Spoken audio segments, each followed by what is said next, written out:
دوی د یو بل نه تپوس کوي چې مړې خو نه یې شوې نه یو ورته 10 بوړې دي په 500 سنډاخ پیښې ده 15,000 هلته مړه دي دا سلسله به تر قیامت روانې او داسې به کېږي نو دغه شان دی چتې بلبلې ما زه چې شپې څومره ما چې ته د موټر سوچ نه دی کړی ما د بنګلې سوچ نه دی کړی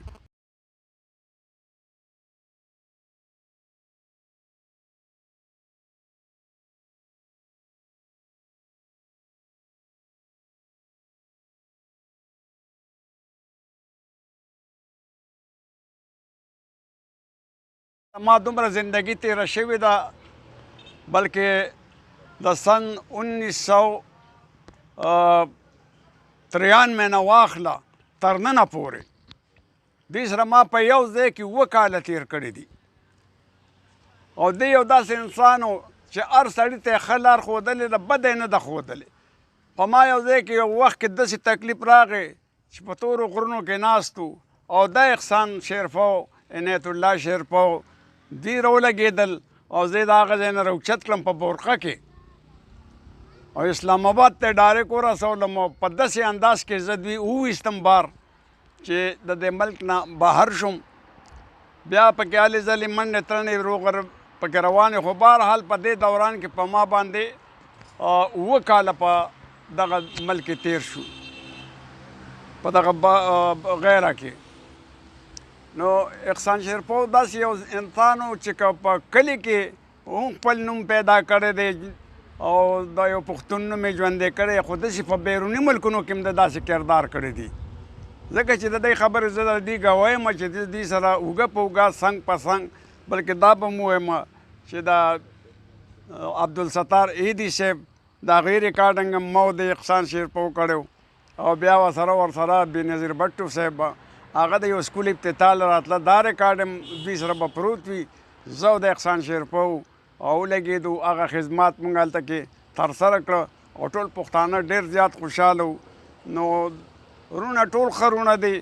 خو بس احسان نن په موږ کې دا نیسه چې دا موږ کې دومره لوی کمې راغلی دی لکه موږ وایو چې زموږ په صحافیانو کې نیم په نیمه کمې راغلی دی الله دې وکړي چې خدای پاک اوس دا روغې جوړې په خیر وکړي او چې دی دغه دا نور صحافیان چې کوم دي د دوی هم شاته دغه روانې سایډي چې دی به څه وایي دی به څه وایي لاول په علب خان شیرپو صاحب پسې شاته کسان لګېدلي په ما پسې لګېدلي وي زه خو صحافي نه یم خو زه خو دغه ټوکو ټقالو والی یم دغه ته لاړم دستاربندۍ له مولیانو بوتلم یا خدایه پاکه دا خو ډېر علما دي ځان سره سوچ کوم چې زه یې راوستې یم زه به دوی ته څه ویم او د دنیا عالمان دی خو دا ښه وه چې پروګرام یې د جومات نه بهر جوړ کړی نو بس په نمبر به یو راته نو بیا وی چې موږ اوس یو کس ته داسې دعوت ورکوو چې هغه که څه ویې وکړو نه وایي تاسو به خاندئ زما نوم یې واخیست زه راپاڅېدم ما یاره تاسو خو دونه لوی لوی علما کرام یې ستاسو مخې ته وینا کول خو ډېره مشکله زه خو دغه ګپو شپو والا د لطیفو یا د مزاحیه شاعر یم نور خو ما سره دومره علم نشته خو زه به راته یو خپل علم نه لګیا شم یعنې تاسو پې سوچ وکړئ په 1 ګنټه کې 100 منټه دي ووایئ دا څومره ملګري چې ناست دي په 1 ګنټه کې 60 منټه دي که نه دي په دې 60 منټو کې کمال څه دی څه خوبي ده پکې دا چالم نه ورتله یو به یو ته وي څه کمال دی بل به بل ته وي څه خوبي ده پکې په دې 60 منټه کې دا کمال دی چې په دې 60 منټو کې داسې منټ نشته چې په دې کې اذان نه ویلې کېږي دا یعنې دا بعضې خبرې چاته یاد هم نه خدای دې کړي چې پی ایچ ډي خو یې کړي دا انور دا سپومې ستوري اوس داسې لکه دلته دا د سهار دی 11 بجې ټایم دی داسې ځای به وي چې هلته به د شپې 11 بجې ټایم وي داسې ځای به وي چې هلته به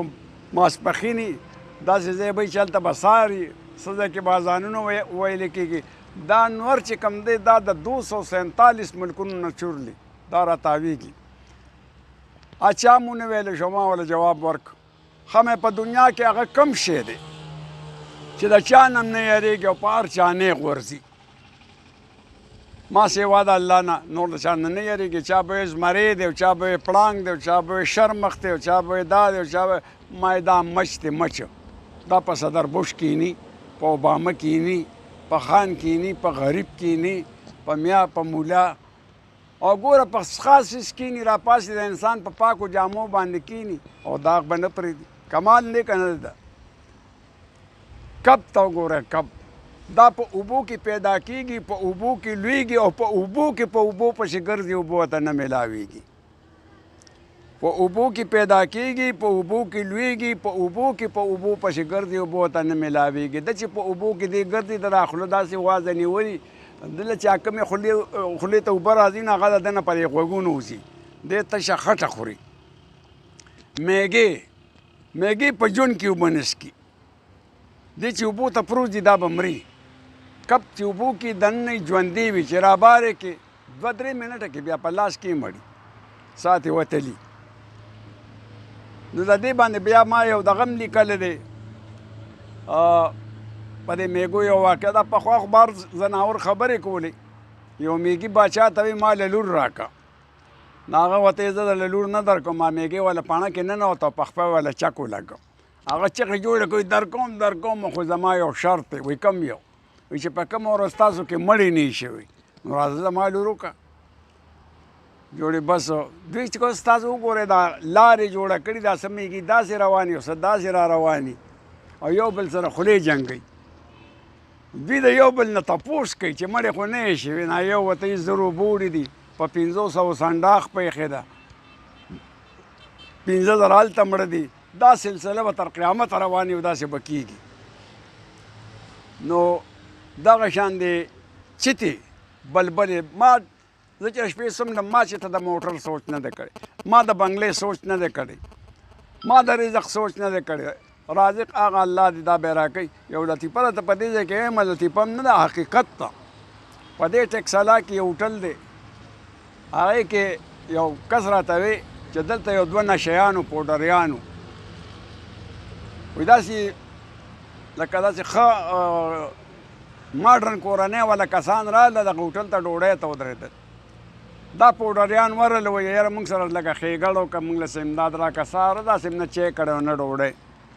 بس هغوی والا 200 روپۍ ورکړې. نو یو پوډر دی دی بل ته وایي چې ته دې خواشې مړه چې دې خوا کړی دی ورته یې داسې کار دی په دې 200 به نشه وکړو او د رزق خوا داسې م الله کړې ده. بس دوی دا خبرې کوي او دا کسان ډوډۍ ته ناست او دې پسې اچانک څه د حادثې ټیلیفون شو چې هلکه فوراً ځان راورسوئ څه داسې حادثه وشوه. هغوی ډوډۍ په ځای پرېښوه ګاډي ته وختل بیا هغه بیره ورغی پوډریانو ته یې ویې راشه دا ډوډۍ وخورئ. نو چې څنګه ورته کېناستل نه یو پوډریا بل ته نه وایي ما درته نه وایي چې د رزق خوا د الله کړې ده دا د ښه خشته رزق یې راله راکړ. نو دا لطیفې او دا ټوکې ټقالې دا خو ما سره د نه ختمېدو خبرې دي خو زه به دا ووایم چې الله دې مغفرت د احسان الله شهید شیرفو چې کوم زموږ د دې علاقې صحافي و او ډېرو خلکو ته یې ټریننګ هم ورکړی دی. زه د هغوی یو داسې کلک ملګری یم چې د بچپن نه راواله تر ننه پورې دا علب خان صاحب ناست دی شیرفو د دې واده ته ما غزه راوستی دا یې مخامخ ناست هم دې احسان شیرفو راوستی د احسان شیرفو واده له هم زه راغلی